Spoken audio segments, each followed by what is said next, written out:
Hola, somos Inés, Salomé y Cristian. Nos vamos a hablar sobre Patricia Pons. Patricia Pons Tomás es una investigadora en informática y su trabajo se centra en la interacción animal-computadora, desarrollando tecnologías que permiten a animales y personas comunicar.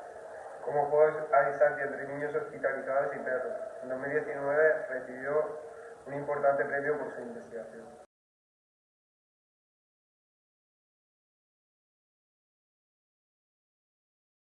Diseño de sistemas interactivos que permiten a los animales participar activamente en entornos digitales, mejorando su salud mental y facilitando la comunicación con humanos.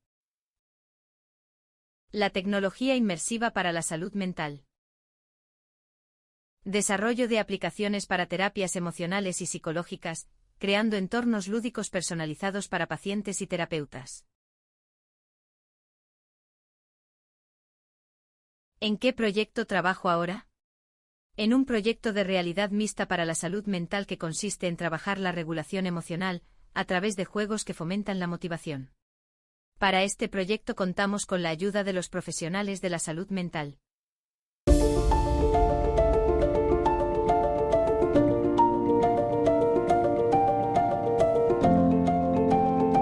Avatar emocional.